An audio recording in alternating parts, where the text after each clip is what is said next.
Bien, vamos a estar leyendo, hermanos, vamos a estar leyendo nuestra hojita, ya cada uno tiene su propia lección, ¿verdad? Ok, vamos a leer lección número 6, se titula El hombre, y dice la introducción. En todo individuo normal hay un deseo innato, o sea, natural, por saber algo acerca de la historia ancestral de sí mismo. Eso es verdad, ¿verdad que sí, hermano? Nos gustaría saber de dónde venimos como familia o nuestro apellido, por ejemplo, ¿verdad? Dice, ¿dónde viene mi apellido?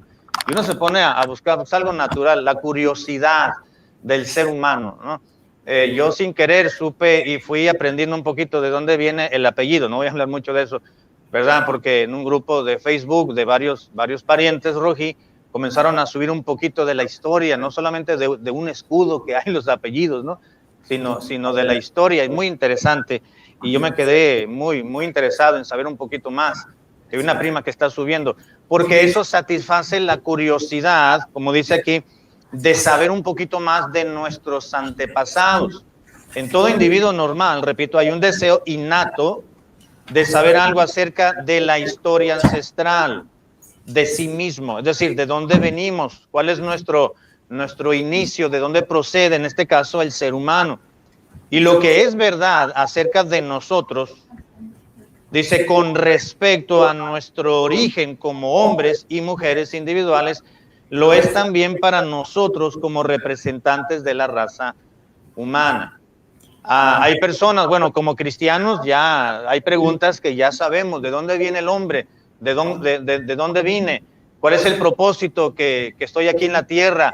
¿Para qué estoy aquí? ¿Para qué nací? ¿Verdad? Decimos y pensamos, y piensa mucha gente, ¿verdad? ¿Desde dónde venimos? Y sabemos que el ser humano viene de Dios, viene de la mano creadora de Dios. Y cada uno en particular, hermanos, tenemos un propósito aquí en la tierra, como personas, como hombres, como mujeres, como hijos, como padres, como esposos, como esposas, como hijos de Dios, como familias, tenemos un propósito muy definido. Usted ya se puso a pensar y decir, bueno, quizás usted reflexione y haya caído en cuenta de que quizás usted es el único o la única creyente en toda su familia. Es decir, en toda su parentela, probablemente. Quizás los padres no son salvos, quizás los tíos, los abuelos no lo son, y quizás usted dice, bueno, yo ya estoy casado, ya estoy casada, tengo hijos y parece ser que yo soy el único, la única que estoy tratando de levantar una generación diferente respecto a la relación con Dios. Y uno dice, bueno, ya entendemos que tenemos un propósito muy claro, no solamente como familias, porque Dios nos ha dado la salvación y seguramente Dios quiere que seamos de bendición a todo nuestro círculo familiar, para que vayamos y les compartamos la fe, que quizás otra familia no va a ir o alguien más no tendrá mayor interés en hacerlo, sino uno mismo, porque nosotros somos los mismos parientes, nos preocupamos por nuestra familia, por nuestros padres, por nuestros tíos, por nuestros abuelos, y le pedimos a nuestros hermanos, ayúdenme a orar por la salvación de mi padre, ayúdenme a orar por la salvación de mi tía, ayúdenme a orar por mi primo porque anda en malos pasos y que Dios lo convenza y el Espíritu Santo le redarguya y que pueda creer también en Cristo. Y pedimos que los hermanos nos ayuden, porque eso manifiesta, hermanos, el interés y eso manifiesta también el propósito por el cual Dios nos ha colocado, si podemos llamarle de esa forma, en esa familia. Y quizás seamos los únicos salvos, o quizás los más allegados a los inconversos. Todo tiene un propósito de ser, todo tiene una razón de ser. Dice para nosotros como representantes de la raza humana. Luego viene una pregunta, ¿qué es el hombre y de dónde vino? Veamos qué nos enseña la clase de hoy. Vamos a ver entonces, hermanos, esta doctrina que encontramos en la palabra de Dios acerca del hombre o de la raza humana. Vamos a ver dos puntos, la presentación de la doctrina y la declaración de fe o la declaración doctrinal. Vamos a leer la letra A. ¿Quién lo puede leer, hermanos? Bien fuerte, por favor. Voz alta.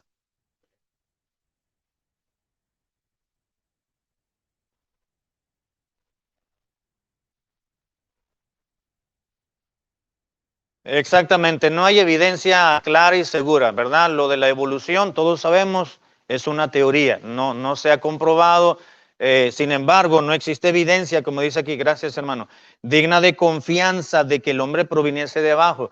Se necesita mucha más fe para creer. El hombre viene de un proceso evolutivo, en sentido general, para creer, o a diferencia de creer que venimos de la mano creadora de Dios.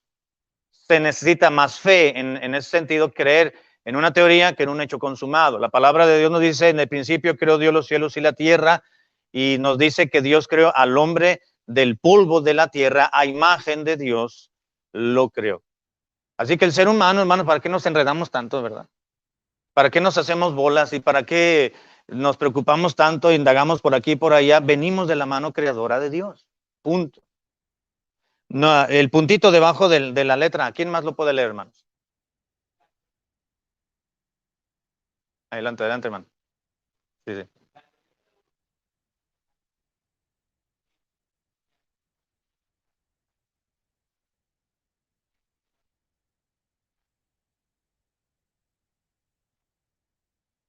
Exactamente, gracias, hermano. ¿Qué dice la Biblia en Génesis 2:7?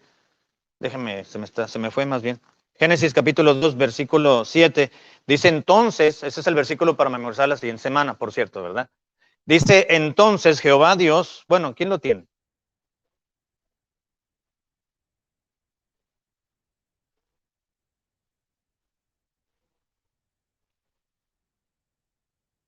¿Qué más le podemos añadir? ¿Entendemos eso, hermano?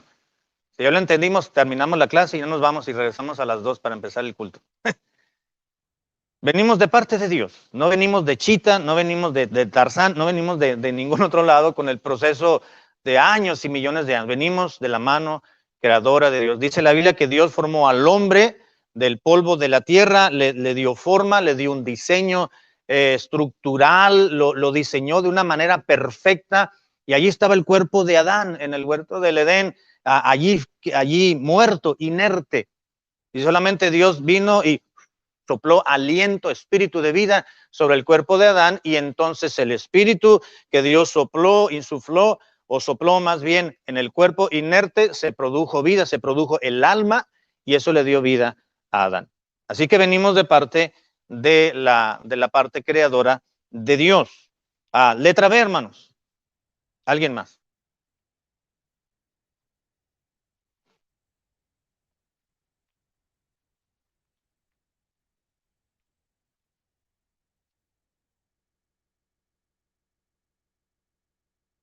Sí, ahí hubo un error en la computadora. Se equivocó la computadora. Y ahí en la letra A adentro es el renglón siguiente de la.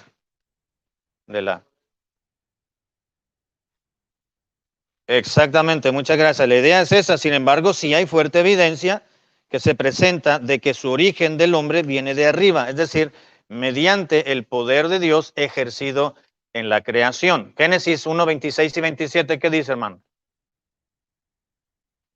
¿Qué dice? ¿Se acuerdan? Génesis 1, 26 y 27.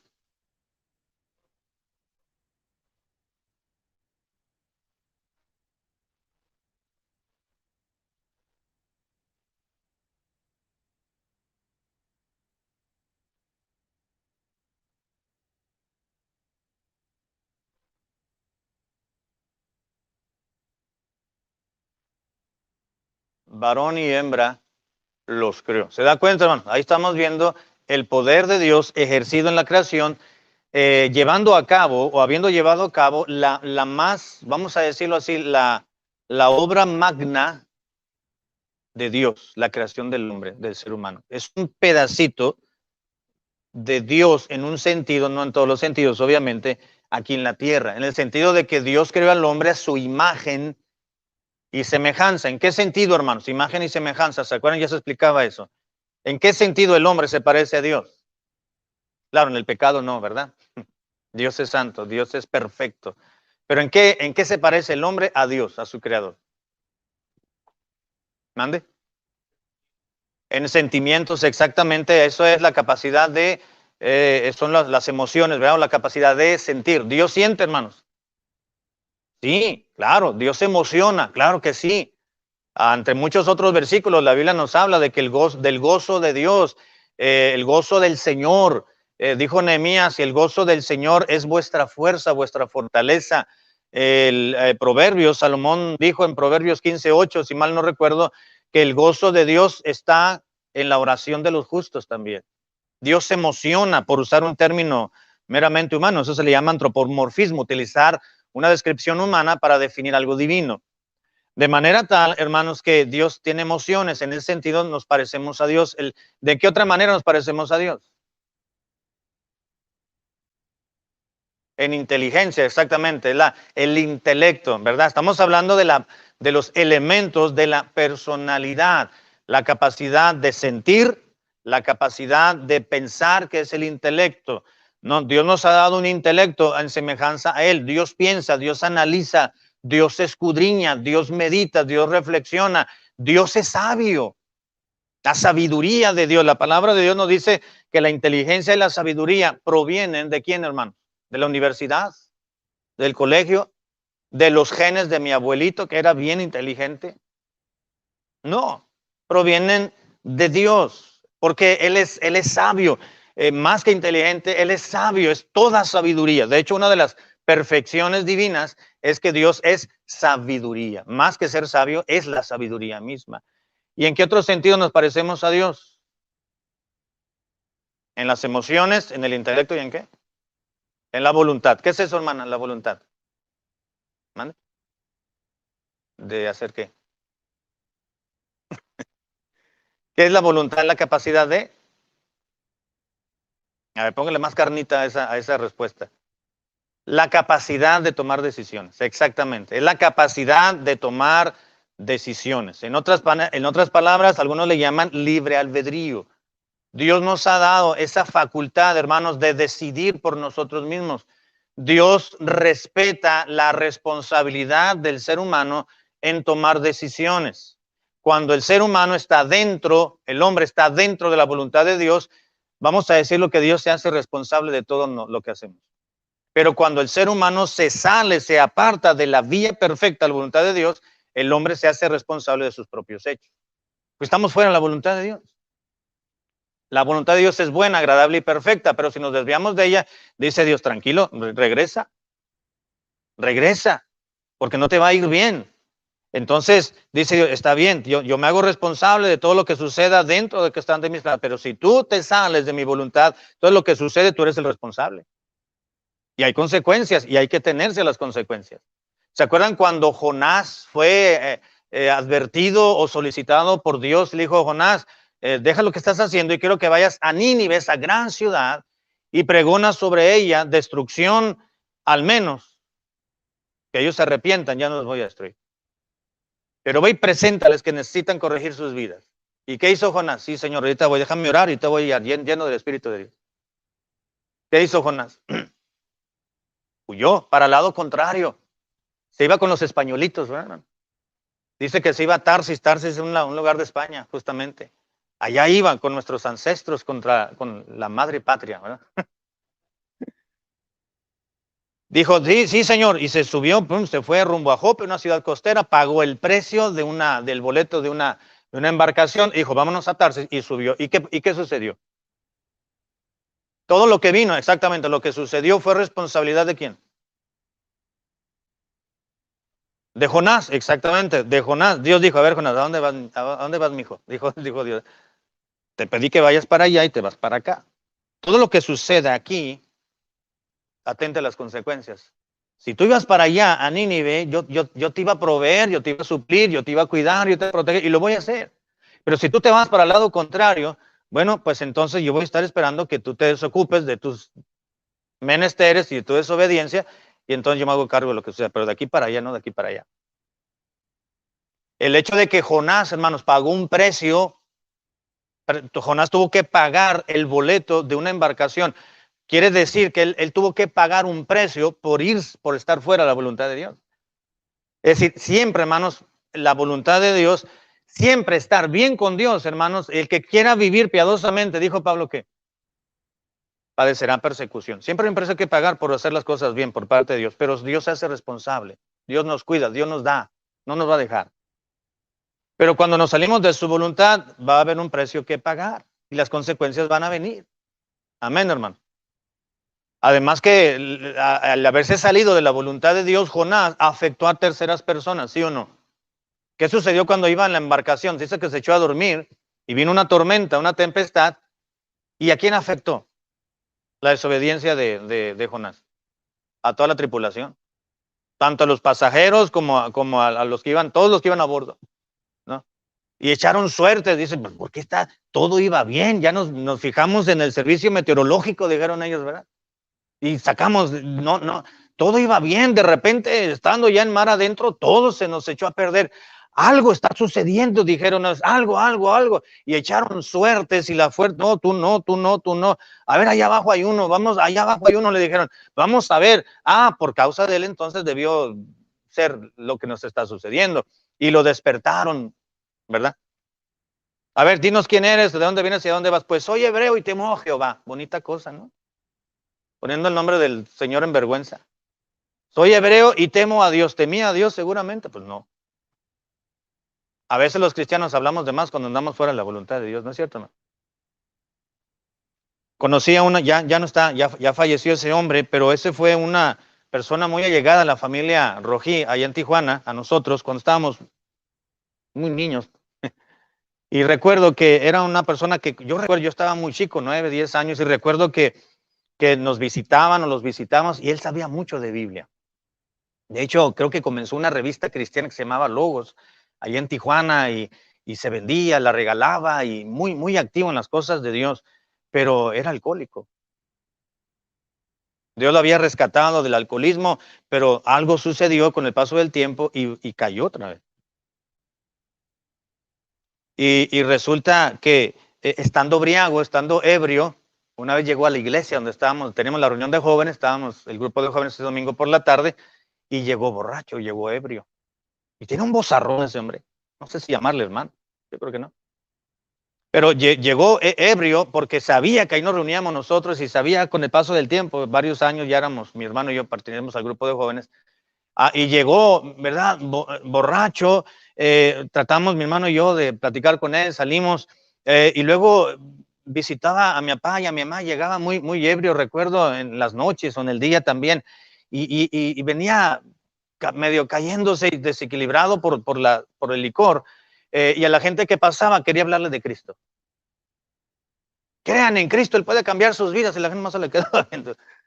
Yo me imagino a Jonás algo parecido. Claro que Jonás estaba en sus 5 sentidos. Pero ¿qué caso tenía estar huyendo de la voluntad de Dios y diciendo, temo a Jehová, el Dios de los cielos y de la tierra? ¿Tenía caso?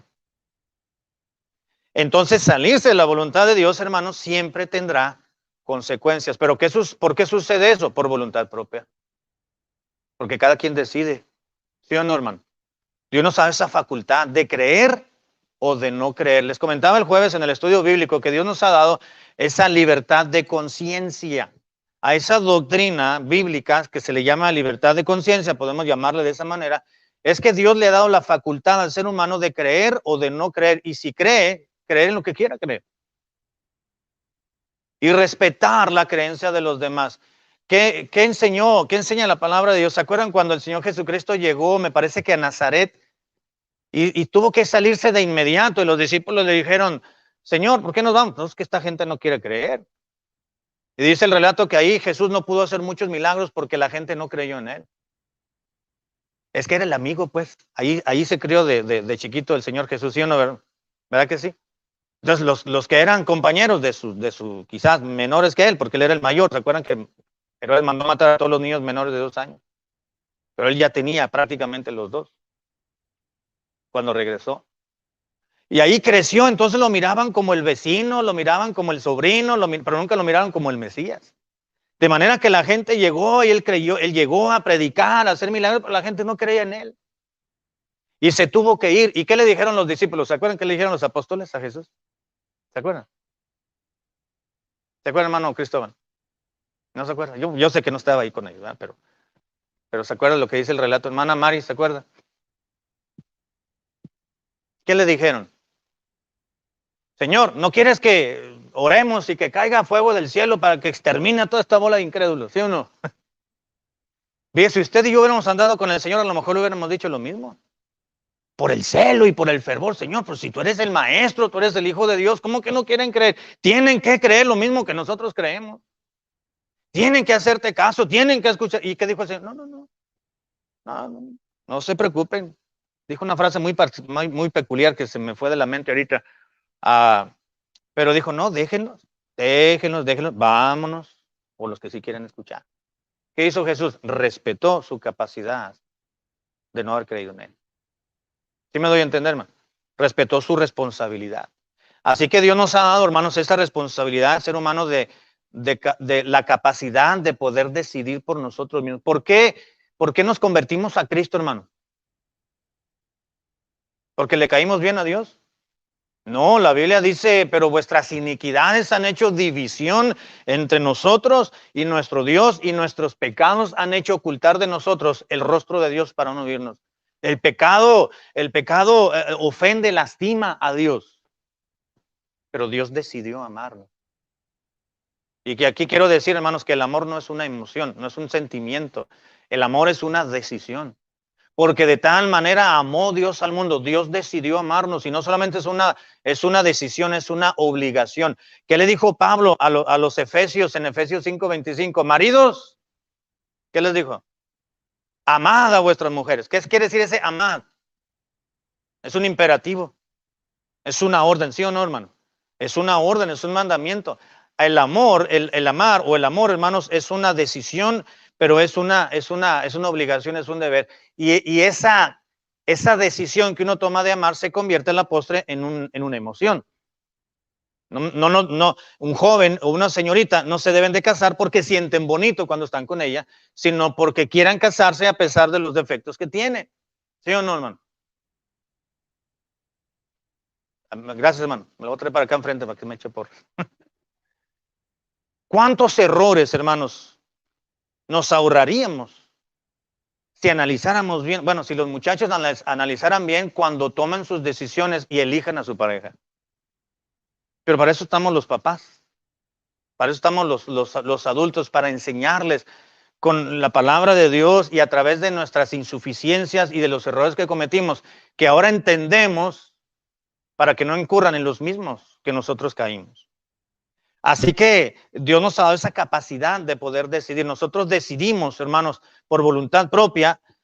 Dios fue poniendo los medios, fue moviendo piezas para que usted y yo escuchásemos el evangelio de Cristo. Quizás a la primera nos convertimos a Cristo, quizás a la segunda oportunidad, o algunos quizás hasta la 10ª, dependiendo de la dureza de nuestro corazón, ¿verdad? Dependiendo. Y fuimos salvos, pero fuimos salvos por decisión propia. Dios nunca nos obligó, ¿verdad que no, hermano? Dios nunca nos obligó. Porque Dios respeta nuestra propia responsabilidad de elección. Así que Dios respeta y Dios nos ha salvado también y nos ha ofrecido a su Hijo Jesucristo para que todo aquel que crea en Cristo sea salvo. Todo aquel que quiera creer, la salvación está abierta para todo aquel que quiera acercarse a Cristo. Bueno, letra B, hermanos, y terminamos con este punto número 1 y pasamos al punto número 2, que ahí dice punto número 1, por eso es el 2. Letra B, ¿qué dice?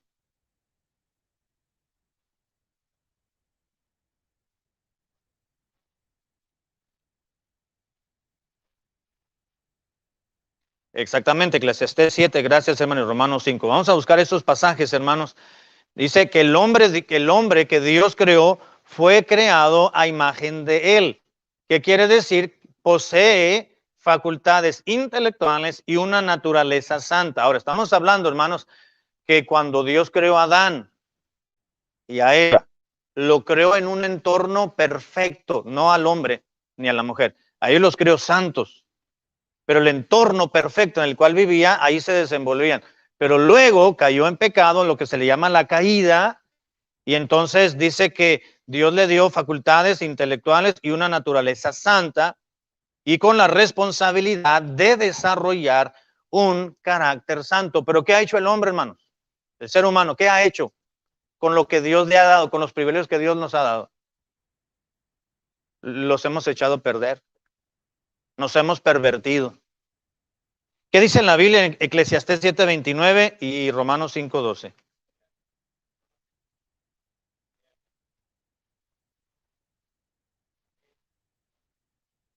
Exactamente, gracias hermano. ¿Qué dice la Biblia? El Dios hizo al hombre recto, íntegro, justo, derecho. Pero ellos, el ser humano o las personas, que dice, buscaron muchas perversiones, muchas desviaciones, muchos malentendidos, mucho pecado, mucha transgresión, mucha iniquidad, mucha impiedad a causa de nuestra naturaleza que ya traemos. Dios hizo al hombre recto y santo, hermano, pero el hombre buscó sus propias perversiones. El hombre dice, no, yo estoy bien sin Dios. Tocando puertas y para hablar de Cristo a las personas, nos hemos encontrado con algunas personas que les hablamos, oiga, ¿no le gustaría conocer un poco de la salvación? ¿A dónde iría usted si usted muriera esta noche o este día o mañana? ¿Está usted preparado para encontrarse con su Dios en el cielo? No, dice, esas son fantasías, dice mucha gente. Esas son fantasías. ¿Quién puede saberlo? Nadie puede saber. No, sí, sí lo podemos saber, la Biblia ya lo dice. Sí, pero Dios no va a condenar a nadie, exactamente, Dios no condena a nadie, los que nos condenamos somos nosotros. Porque Dios ya nos dio el salvavidas, si me permite así, ya nos dio la manera para salvarnos y no condenarnos. Dios dice, ¿lo tomas o lo dejas? Si lo tomas, eres salvo, si lo dejas, ya estás condenado, al menos que te arrepientas y entonces seas salvo. ¿Qué dice la Biblia? El que cree no es condenado, pero el que no cree ya ha sido condenado porque no ha creído en el nombre del unigénito Hijo de Dios. La persona que no cree en Cristo y no le ha recibido ya está condenada, a excepción o a reserva de que en un momento dado se humilla ante el Señor y cree en él y es salvo. Porque todo aquel que cree en Cristo puede hallar la salvación. ¿Verdad que sí, hermano? Así que Dios nos ha dado esa capacidad de poder desarrollar un carácter santo, pero el hombre dice, no, yo estoy bien sin Dios. Yo así estoy bien. Yo no me hago de tu religión porque tu religión cambia a las personas. Es más, tu religión, tu iglesia se quiere quedar con tus propiedades, dicen algunos, ¿verdad? No, es que esto es mucho fanatismo, la iglesia, estar allá no, una vez al mes es suficiente, una vez cada 6 meses o al final de año, como un hermano nos llegaba a la iglesia, el culto de fin de año fuera cuando nos llegaba a la iglesia, bien trajeadito y todo, daba testimonio de que Dios era fiel con él y ya no se volvía a parar en todo el año hasta el siguiente año. Qué bárbaro, digo yo. Y entonces se paraba al frente con el micrófono, hermano, yo quiero dar gracias a Dios porque Dios ha sido muy bueno conmigo. ¿Y dónde ha estado todo el año? Si todo el año Dios es bueno con usted, ¿qué está haciendo usted por el amor que Dios le ha dado? ¿Está sirviendo al Señor? ¿Está haciendo algo por Dios? No, no. Pues, ¿de qué sirve? ¿No? Bueno, Romanos 5:12, hermanos. Romanos capítulo 5, versículos 12 y luego se brincan al 14, por favor. Romanos 5:12. ¿Quién lo tiene?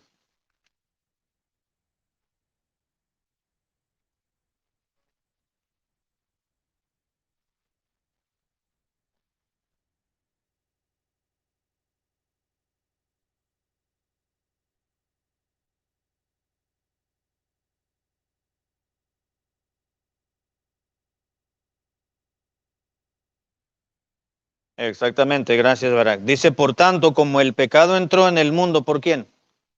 Por un hombre. ¿A quién se refiere Pablo? Exactamente, Adán, no por Jesús. Se refiere a Adán, por un hombre, Adán y Eva, los que desobedecieron y no supieron aprovechar y fracasaron en la responsabilidad que Dios le dio. Dice que el pecado entró por un hombre. El hombre siempre echa a perder, hermanos. Los seres humanos siempre echamos a perder lo que Dios tiene para nosotros, ¿no es cierto?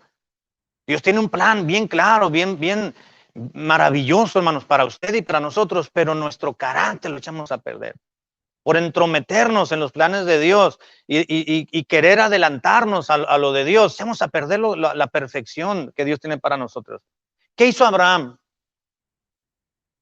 Y Dios hizo un pacto con Abraham, lo que se le conoce el pacto abrámico, y le dijo, de ti te voy a dar un hijo, y de él va a venir una descendencia grande que no lo vas a poder contar, y en él serán benditas todas las naciones de la tierra, y esto. Dice, pero ¿cómo voy a tener un hijo, Señor, si ya estamos pasaditos de la edad y ya mi esposa, pues además es estéril, no puede tener hijos?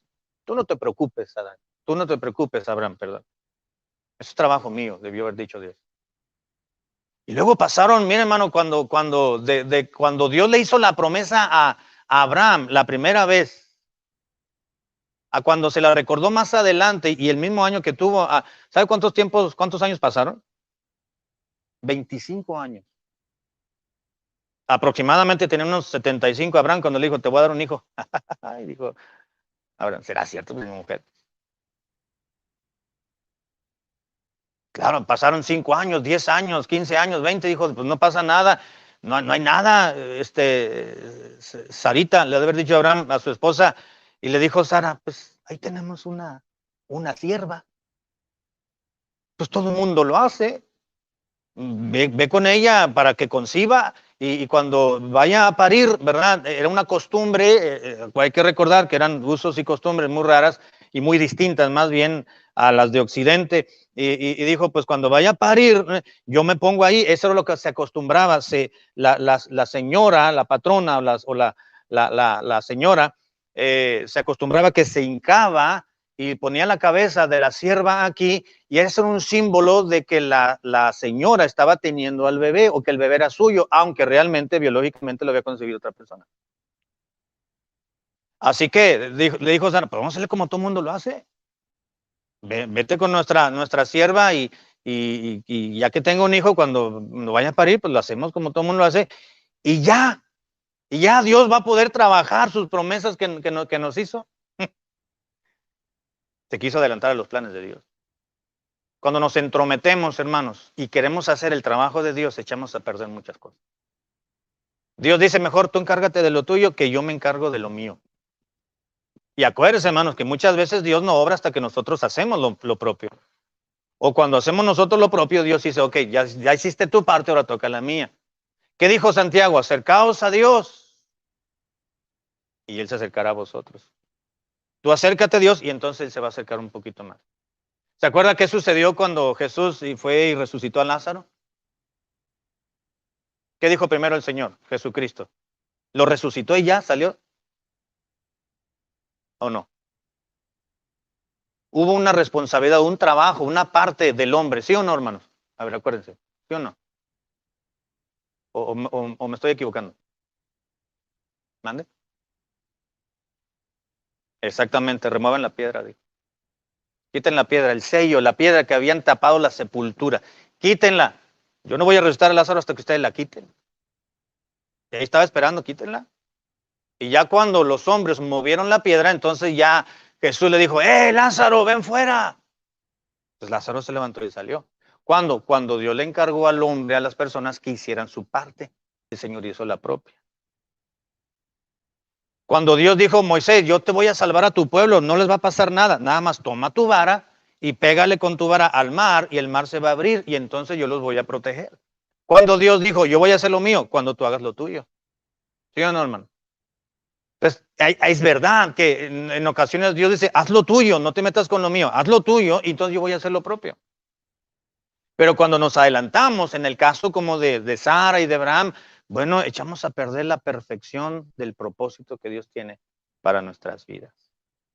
Bueno, vamos a entrar en la parte final, el punto número 2, ahí dice 1, pero es el punto número 2, disculpen por los errores que hubo de impresión. Bueno, no de impresión, sino de escritura.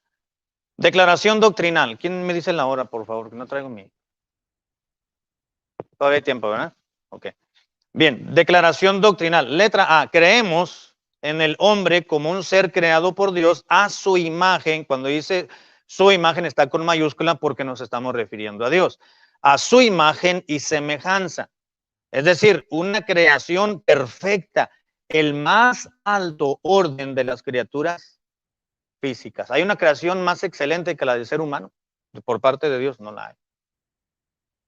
No la hay. Letra B, ¿qué dice, hermanos? ¿En qué creemos?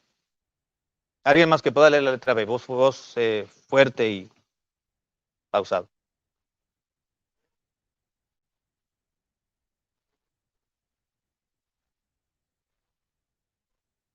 Exactamente, gracias. En eso creemos, hermanos, ¿sí o no? Creemos que el origen del ser humano no fue a través de la evolución o por un proceso evolutivo, sino que fue por mano creadora del Dios del universo. Amén, hermano. ¿Estamos en eso? ¿Estamos en el mismo canal? Amén. Letra C. ¿Quién más? Creemos que.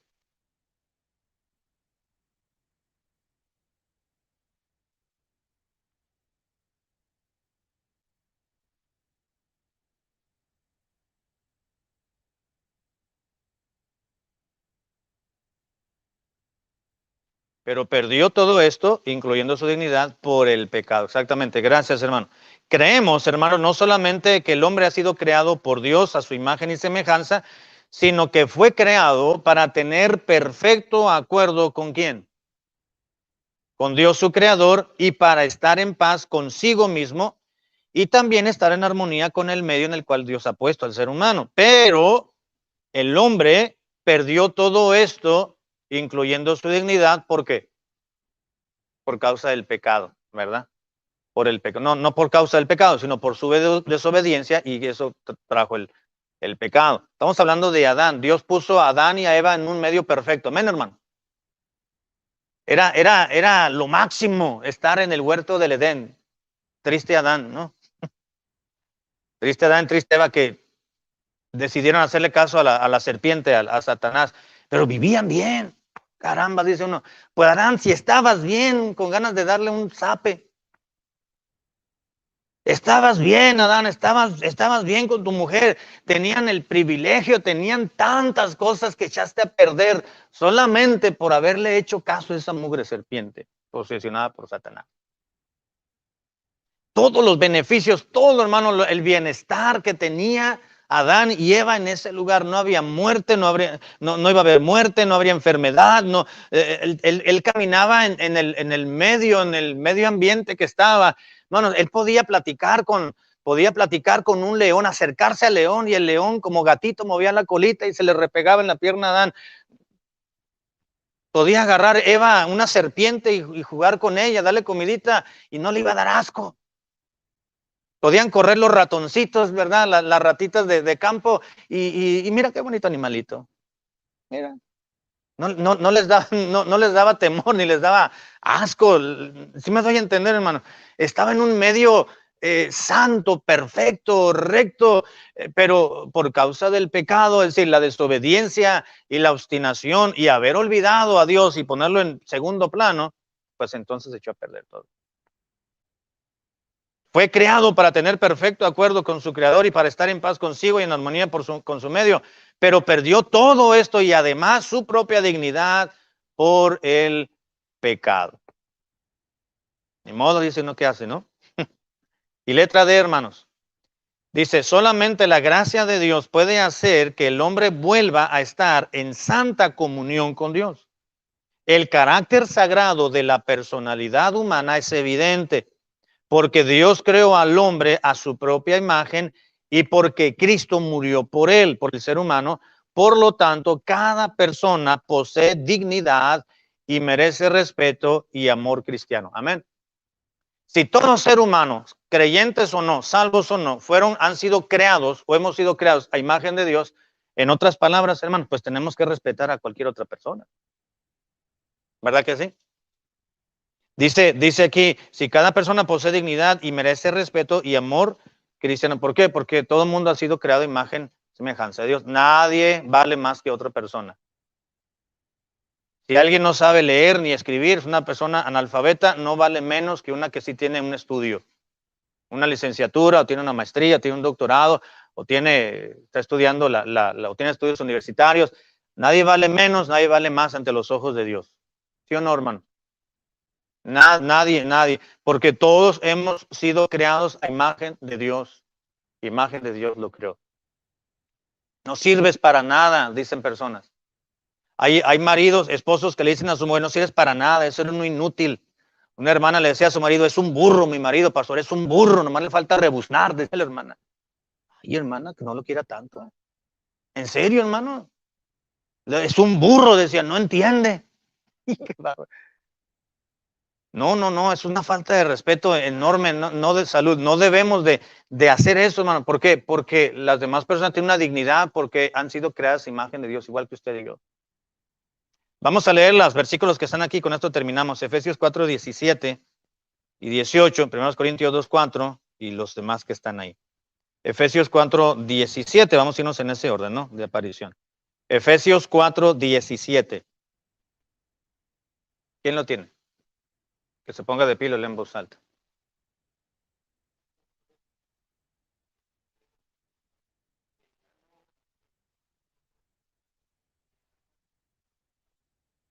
¿18, hermano? También, por favor. Ajenos de la vida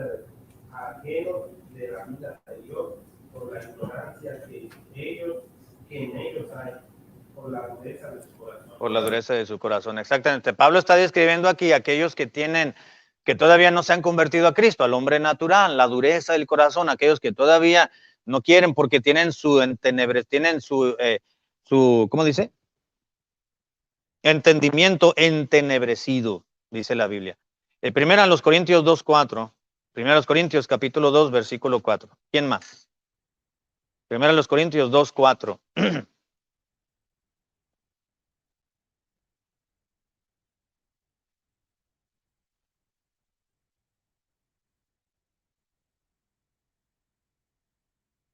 Exactamente, gracias, Barak. Dijo Pablo, yo cuando fui con ustedes, dice, fui con debilidad y con mucho temor y con mucho temblor. Dice, y cuando les hablé, cuando les prediqué, dice el versículo 4, ni mi palabra, ni mi predicación fue con palabras persuasivas de humana sabiduría. En otras palabras, no llegué creyéndome que era mayor que ustedes.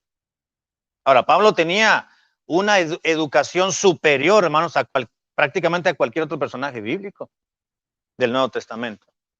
Pero Pablo no usaba de esa grandeza, entre comillas, humana, para impresionar a nadie. Pablo dice, no, yo llegué con debilidad, con temor y temblor, y cuando fui a predicarles, dice, no fui con palabras persuasivas de humana sabiduría, sino fui a predicarles y a demostrarles el evangelio de Cristo a través del Espíritu y el poder del evangelio. Eso es lo que está diciendo Pablo. Fui sencillo y humilde y me comporté con ustedes a la altura. Jeremías 17:9, por favor, Jeremías 17:9 y Romanos 7:24, y aquí terminamos. Jeremías 17:9. ¿Quién lo conocerá? Exactamente, engañoso y es el corazón del hombre, y perverso, ¿quién lo va a conocer? Y Romanos 7:24, y aquí terminamos. Romanos 7:24 dice, miserable de mí, dijo Pablo, ¿quién me librará de este cuerpo de muerte? Es interesante, hermanos, porque, bueno, Pablo decía, miserable de mí, porque lo que quiero hacer no hago y lo que no debo de hacer, eso hago. Y luego dice, miserable de mí, ¿quién me va a librar de este cuerpo de muerte? A simple lectura podemos pensar que se refería a su propio cuerpo, a su carne, a su debilidad que lo estaba llevando a hacer cosas que no quería hacer. Pero seguramente Pablo tenía una analogía en su mente porque el imperio romano, hermanos, era muy cruel. Cuando apresaban a un criminal, a un homicida, y no encontraban el cuerpo, ¿verdad? Lo tenían allí y el cuerpo que había matado, y no encontraban parientes o familias. ¿Sabe lo que hacía el imperio romano? Como una condena al homicida. Agarraban el cuerpo del muerto y se lo amarraban en la espalda al asesino. Cuando el cuerpo del muerto comenzaba su proceso de putrefacción, que a las 24 horas, ahí se le podría. Y eso era hasta que se moría el otro. Imagínense, hermano. Y Pablo traía en mente seguramente esa analogía que llevaba a cabo el imperio. El imperio romano era malo, hermanos, era cruel. Y Pablo seguramente tenía en mente, miserable de mí, ¿quién me librará de este cuerpo de muerte? Quizás teniendo en cuenta y en consideración lo que hacía el imperio romano con una persona que cometía una falta grave como era el homicidio.